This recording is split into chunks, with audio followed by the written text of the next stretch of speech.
Სააღდგომო ეპისტოლე უწმინდესისა და უნეტარესის სრულიად საქართველოს კათოლიკოს პატრიარქის ცხეთა თბილისის მთავარ ეპისკოპოსის ბიჭვინთისა და ცხუმ-აფხაზეთის მიტროპოლიტის ილია მეორის ყოვლად სამღვდელო მღვდელმთავარნო ღირსნო მოძღვარნო დიაკონნო ბერმონაზონნო ხელისუფალნო საქართველოს წმინდა მართლმადიდებელი ეკლესიის ყოველნო წევრნო კვიდრნო ივერიისა და ჩვენი ქვეყნის საზღვრებს გარეცხოვრებნო თანამემამულენო გამოვიდა სიძე ჯოჯოხეთიდან მკვდრეთით აღდგა ძლიერებით შემოსილი სიკვდილი დათრგუნა და ტყვენი გაათავისუფლა ქრისტე აღდგა დგება ჟამი ახალი პასექისა დღეს ზეიმობს ცა და მიწა ხილული და უხილავი სამყარო რა თქმა უნდა ვზეიმობთ ჩვენც რადგან ამ სასწაულით დასრულდა ამ ქვეყნად მაცხოვრის ღმერთკაცობრივი გონებისთვის მიუწვდომელი ღვაწლი ჩვენი ხსნისთვის გაღებული ამ პარტავნების გამო აკრძალული ხისკენ ადამის გაწვდილი ხელის ნაცვლად წყემსი კეთილი საკუთარ ხელს იწვდის ჯვარზე მის ამსჭვალად განდიდების ნაცვლად თავზე ეკლიან გვირგვინს იდგამს და ჩვენი ცხონების სანაცვლოდ თავის სიცოცხლეს წირავს ამ საოცარმა მსხვერპლმა სიკვდილისა და ჯოჯოხეთის საკვრელთაგან იხსნა ძველი ათქმის მართალთა სულნი ადამიდან და ევადან ვიდრე ქრისტეს აღდგომამდე შესვენებულნი და ცათა სასუფეველი დაუმკვიდრა მათ აღდგომის შემდეგ კი სასუფეველის კარი ღიაა ყველა ქრისტიანისათვის რომელნიც სულით და ხორცით განწმენდილნი წარდგებიან ღვთის წინაშე ასეთ ადამიანთა სულებს ჯოჯოხეთი უკვე ვეღარ ეხება და გარდაცვალებიდან 40 დღის შემდეგ ისინი უფლის სავანეთა შინა განისვენებენ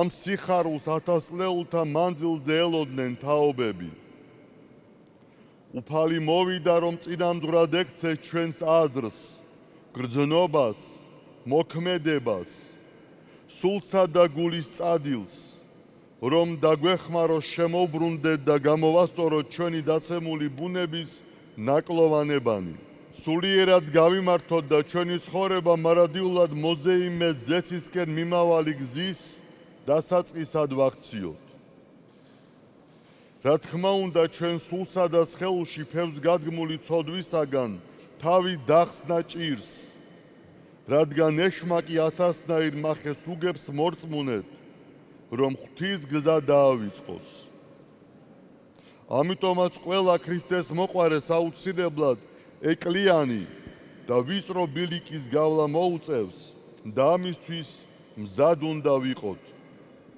დროისედად დამძიმდა მაგრამ არ შედრკეთ თავარია ნებისმიერი ვითარებიდან სწორი დასკვნა გამოვიტანოთ ღმერთს არ განვეშოროთ და მუდამ გვახსოვდეს მისი სიტყვები მე ვარ უფალი შენი ღმერთი შენი მარჯვენის განმამტკიცებელი მთქმელი შენ და მომართ ნუ გეშინია მე შეგეწევი გვახსოვდეს და გვჯეროდეს ისიც რომ ბოლოს მაინც უფლის მორწმუნედ ყოველივე კეთილად წარემართებათ უფალი ყველა სიყვარულით ელის თავისთან განსაკუთრებით მონანულ ცოდვილთ, თუნდაც რომ მე-11 ჟამის მუშაკნი იყვნენ ისინი და ზესისკენ მიმავალ აღმართზე შედგომასა და თანადგომას სთავაზობს მას. ასე რომ წუთისოფლის ყოველი დღე მორწმუნეთათვის სულიერ სიკვდილსა და სიცოცხლეს შორის ბრძოლის ასპარეზია.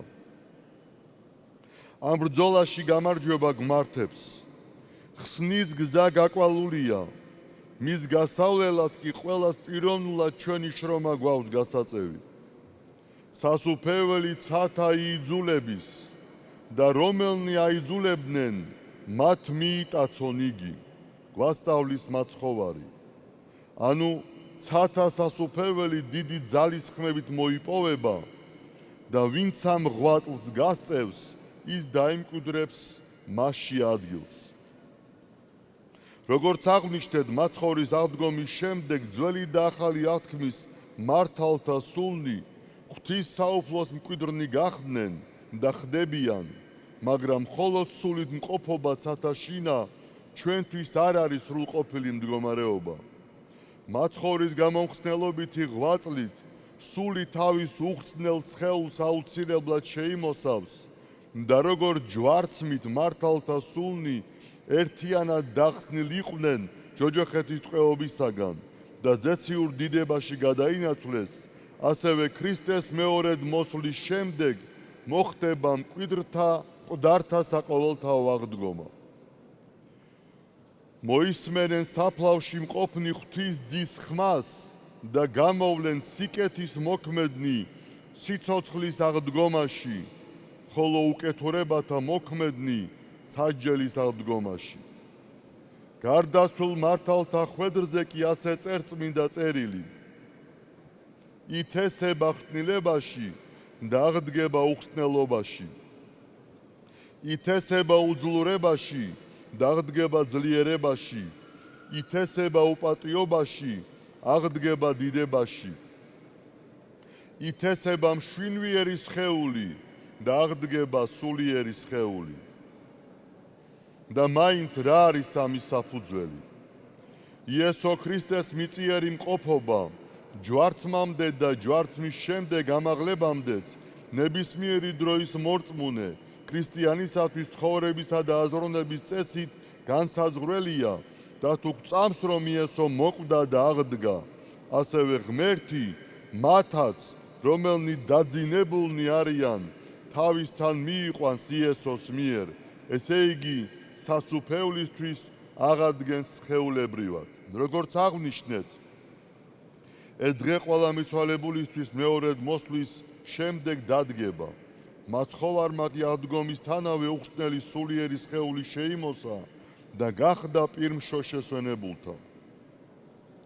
წმინდა სახარება ბრძანებს, რომ იესო ქრისტე ასეთი სახით 40 დღის მანძილზე ეცხადებოდა მენელსაცხებლე დედებს და თავის მოწაფეებს გამოეცხადა 500-ზე მეტ ადამიანსაც. თავდაპირველად ვერ დედები და ვერც მოწაფენი ვერ იჯერებდნენ, რომ იგი აღდგა და ცოცხალია, რადგან ათ უკვე უხრწნელი, უკვდავი და უნებო მისი სხეული სახეცვლილი იყო. მაგრამ ამ დღეების მანძილზე მათ მიეცათ მტკიცე რწმენა და ცოდნა ცათა სასუფეველში სულიერი სხეულით შემოსულ რჩეულთა მომავალი მყოფობის შესახებ, რომელთაც მაცხოვრის მსგავსი უხრწნელი სხეული ექნებოდათ და გააცნობიერეს საბოლოო და უმთავრესი მიზანი ღვთის განკაცებისა, სრულყოფილი სახით, სულისა და უხრწნელი სხეულის ერთობით, მარადიული სიცოცხლისა და სიხარულის მინიჭება ადამიანისათვის, ანუ აღდგენა მისთვის იმ მდგომარეობისა, რისთვისაც და როგორადაც იგი შეიქმნა. ამიტომაც, როდესაც მოწაფეებმა ცათამაღლებული იესო ქრისტე იხილეს, სიხარულით აღფრთილნი დაბრუნდნენ იერუსალიმში, თუ მათ ჯვარცმისას უფალი მიატოვებდა და რწოდნენ ქვეყნის მთავართა და მღვდელმთავართა შიშით, ახლა გაძლიერდნენ. სულთმოფენობის შემდეგ კი დიდ საიდუმლოებებს ზიარებულნი იმდენად განმტკიცდნენ, რომ მზად იყვნენ ყველგან და ყველას წინაშე დაუბრკოლებლად დაემოწმებინათ უფლის სწავლება და თავი დაედოთ მისთვის, ეს რწმენა მოციქულებმა მთელ მსოფლიოს მოჰფინეს. ყოველივე ეს საფუძველია მთელი ქრისტიანული სამყაროსთვის. იგი განაპირობებს ჩვენს მრწამსაც და მეორედ მოსვლის შემდეგ ყველა სხეულებრივი ადგომის გარდაულობასაც. ამიტომაც ბრძანებთ მოციქული, თუ მიგაჩნიათ, რომ მკვდრები არ აღმდგებიან, არც ქრისტე აღმდგარა, მას ფუჭი ყოფილა ჩვენი რწმენა, ხოლო ვისაც ჯერ აღდგომის, ყველას გვმართებს ზრუნვა როგორც სულის, ისე სხეულის სიწმინდისათვის, რათა ჩვენზეც აღსრულდეს იესოს ნათქვამი, ვისაც მე ვუყვარ ვარ, დაიცავთ ჩემს სიტყვას და მამა ჩემი შეიყვარებს მას და მივალთ მასთან დავივანებთ. ზემოაღნიშნულზე კიდევ ერთხელ იმიტომ ვამახვილებთ ყურადღებას, რომ ხშირად ჩვენთან გადამეტებულად და უნუგეშოდ იციან გლოვა და მწუხარება. მართალია ახლობელთან განშორება ძალიან დიდი ტკივილია, მაგრამ თუ მორწმუნენი ვართ, უნდა გვჯეროდეს, რომ სიკვდილი იძლია მაცხოვრის მიერ, რომ გარდაცვლილ ახლობელთა სულები ცოცხლები არიან, უფრო მეტად ცოცხლები ვიდრე ჩვენ ვართ. ჩვენ კი მათთვის პირველ რიგში სულიერი ზრუნვა გვმართებს, რაც ლოცვაში და მათ სახელზე სიკეთეთა ქმნაში გამოიხატება. რათა საყოველთაო განკითხვის ჯამს ჩვენი ეს ქველმოქმედება მათ მიეთვალოთ. ამასთან ამგვარი ღვაწლი ამ ქვეყნად სიკეთეთ შეგვერაცხება და ჩვენს მომავალ ცხოვრებაშიც შეეწევა. სამწუხაროდ ადრეც და მით უმეტეს ჩვენ დროშიც მრავლად არიან ადამიანები, რომელთაც ათეისტური აზროვნება აქვთ და მიაჩნიათ, რომ ღმერთი არ არსებობს. არ არსებობსაც ქრისტეს ადგომა და არც საუკუნო ცხოვრება. მათი აზრით ჩვენს გონებას დღეს თუ არა ხვალ შეუძლია ყველა კითხვას გასცეს პასუხი და ჩაანაცვლოს ღვთის ყოვლის შემძლეობაც. რა თქმა უნდა, იყვნენ და არიან ათეისტები მეცნიერებშიც, რომლებიც ვერ ხედავენ სამყაროში შემოქმედის ნაკვალებს. ასეთ სულისკვეთებას ხელს უწყობს საბუნებისმეტყველო მეცნიერებების არნახული წარმატებები და ახალი ტექნოლოგიები დანერგვა ჩვენ დროში. მაგრამ ისიც ფაქტია, რომ მრავალ უდიდეს მკვლევარს სწორედ მეცნიერულმა აღმოჩენებმა დაანახა კავშირი ქმნილებასა და ღმერთს შორის. დაანახა, რომ სამყარო არ შეიძლება იყოს შემთხვევითობის შედეგი. მათი საერთო განწყობის გამომხატველია დიდი გერმანელი ფიზიკოსის, კვანტური ფიზიკის ფუძემდებლის ვერნერ ჰაიზენბერგის სიტყვები. მეცნიერების სასმისის პირველმა კლუბმა შესაძლოა ათეიზმს გაზიაროს, მაგრამ სასმისის ბოლოს აუცილებლად ღმერთი გელოდება. ბუნება სიბრძნის მშვენიერების, გონიერების ღვთაებრივი წიგნია, რომლის მართა უფლისმიერი გონით ხდება და ეს ყველა ფეხის ნაბიჯზე იგრძნობა.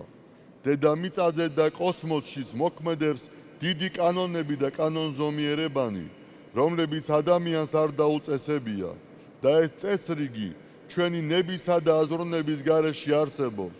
ჩვენ კი მხოლოდ მათი შეცნობა შეგვიძლია და ისიც ნაწილობრივ. მინდა გაგახსენოთ იერუსალიმში დიდებით შესვლისას მაცხოვრის სიტყვები. ესენი რომ დადუმდნენ, ქვები დაიწყებენ გაღაც და მართლაც როდესაც ჯვარს მისა თითქმის ყველა განუდგა იესოს, უტყმა ბუნებიმ გაღადებით ამცნო დიდება ღვთისა, შეიძრა მიწა, დაბნელდა მზე, თავიდან ბოლომდე დაირღვა ტაძრის კრეცაბმელი, რის ხილვამაც ყველა გააოგნა. ბუნება კვლავაც გაღადებს, თავარია სმენის უნარი გქონდეს და ვაღიაროთ, რომ ვერანაირი მატერია ვერ გახდება ცოცხალი თავისით, მით უმეტეს სიცოცხლის გადამცემის შთამომავლობაში.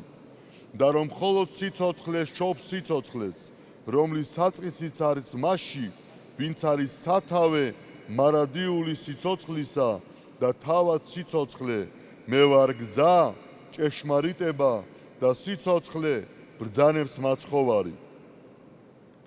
ქრისტიანული ცხოვრება პირველ რიგში გულისხმობს მარადიული წარმოდგენა გქონდეს, თუ როგორ გამოვიყენოთ ღვთისაგან ბოძებული უდიდესი საჩუქარი, თავისუფალი ნება, ანუ ჩვენი თავისუფალი არჩევანის შესაძლებლობა ნებისმიერ სიტუაციაში. თავისუფლება ადამიანმა შეიძლება დაკარგოს ძალმომრეობით და მის დასაბრუნებლად ბუნებრივია უნდა იზრუნოს, მაგრამ შესაძლოა ადამიანმა თავისუფლება დაკარგოს სრულ თავისუფლების სახელით და სულიერ მონობაში აღმოჩნდეს. სამწუხაროდ თანამედროვე საზოგადოების ნაწილი სწორედ ამ მდგომარეობაშია და თავისუფლებას მიიჩნევს ყველაფრის უფლებად, რაც მორწმუნე ადამიანისათვის კატეგორიულად მიუღებელია.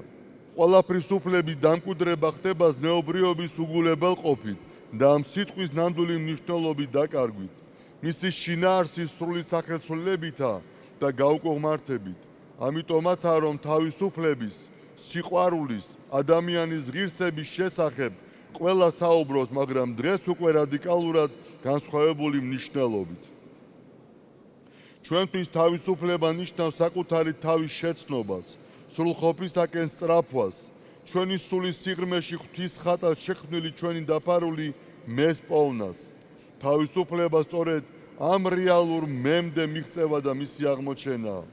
ცოდვითი ცხოვრებისაგან განშორება და არასწორი წარმოდგენებისაგან თავის დახსნა. მოციქული გვეუბნება, ყოველივე ნება დართულია ჩვენთვის, მაგრამ ყველაფერი სასარგებლო როდია. იგივე მოციქული სხვაგან ბრძანებს, ხოლო თქვენ თავისუფლებისათვის ხარ მოწოდებულნი, ძმებო, ოღონდ ეს თავისუფლება არ გახდეს საბაბი ხორცის საამებლად, არამედ სიყვარულით ემსახურეთ ერთმანეთს, ვინაიდან მთელ რჯულს ეს ერთი მცნება მოიცავს, გიყვარდეს მოყვასი შენი, ვითარცა თავი შენი.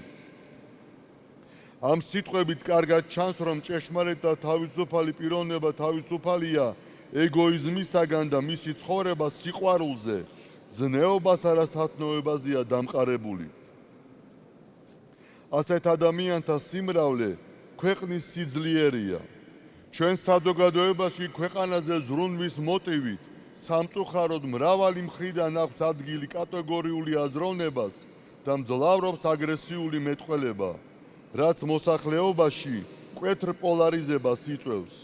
ადამიანები ვერ აცნობიერებენ, რამდენად საშიშია ასეთი დამოკიდებულება სიტყვასთან. სიტყვა ენერგიაა, დადებითი ან უარყოფითი და თანაც ძალიან ძლიერი, რომელიც თავის გავლენას პირველ რიგში მათზე ახდენს, ვისგანაც იგი წარმოითქმის, შემდეგ კი აისახება სხვებზე და საერთოდ გარემოზე. წმინდა პატრიარქი ამბროსი ხელაია მოგვიწოდებს, თუ დავუგდებთ ჩვენს თავისუფლებას საფუძვლად ქრისტეს ზნეობრივ სწავლას და მისი იდეალების ცხოვრებაში განხორციელებას, მაშინ და მხოლოდ მაშინ შეგვიძლია ვიყოთ სასარგებლო წევრნი სახელმწიფოსი.